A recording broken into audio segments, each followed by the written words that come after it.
మాజీ సీఎం కేసీఆర్ పై ఎమ్మెల్యే వేర్లపల్లి శంకర్ ఘాటు విమర్శలు చేశారు. 60 ఏళ్ల తెలంగాణ పోరాటంలో అన్ని వర్గాల వారు కలిసికట్టుగా తెలంగాణను సాధించుకున్నారని అన్నారు. తెలంగాణ వచ్చిన తర్వాత ఒక కుటుంబం మాత్రమే భోగభాగ్యాలు అనుభవించిందని ఆరోపించారు. కానీ అణగారిన వర్గాల కోసం, బీసీల కోసం మాజీ సీఎం ఎప్పుడు కూడా ఆలోచించలేదని ఎమ్మెల్యే శంకర్ మండిపడ్డారు. పోరాటంలో ముఖ్య పాత్ర అన్ని సామాజిక వర్గాలది, విద్యార్థుల పాత్ర, ఉద్యమకారుల పాత్ర ఎంతైనా ఉండి సాధించుకున్న తెలంగాణను సంవత్సరాల నుంచి ఎంత ఆర్థికంగా, రాజకీయంగా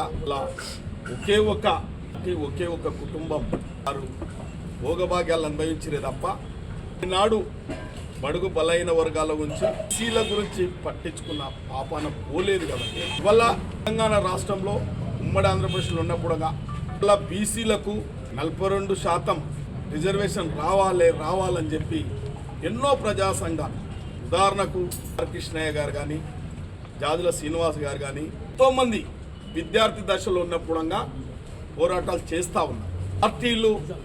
కొన్ని పార్టీలు, ప్రాంతీయ పార్టీలు ఎప్పటికప్పుడు వారి ఆధిపత్యాన్ని నిలబెట్టుకోవడానికి, వాళ్ళ పార్టీ బలపడడానికి ఎప్పటికప్పుడు ఇప్పుడు ఎన్నికలు వస్తే అప్పుడు పెడుతూ చిన్న పథకాలు తెచ్చి, చిన్న పదవులు ఇచ్చి ఇలా ప్రలోభ పెట్టి ఇవాళ బలైన వర్గాలు దాదాపు ఇవాళ సంచార జాతులు కూడా కూటికి లేని దినం గూడు లేని దినం ఇలా ఎక్కడ చిరనివాసం లేని పరిస్థితి ఉంది బీసీలలో, సంచార జాతులను కూడా చూసుకుంటే మీ అందరూ చూస్తూ ఉన్నారు. పత్రికా సోదరులు కూడా వాస్తవాలు తెలుసు.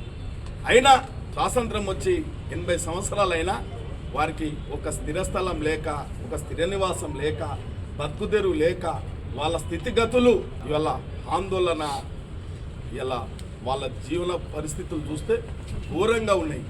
ఇలా స్వతంత్ర ఫలాలు మరి ఎవరికి అందుతున్నాయి? ఈ ప్రభుత్వాలు దేనికి పనిచేస్తూ ఉన్నాయి? ఇలా మనం ప్రభుత్వాలు ఏర్పాటు చేసుకున్నది ఈ బడుగు బలైన వర్గాలకు, అణగారిన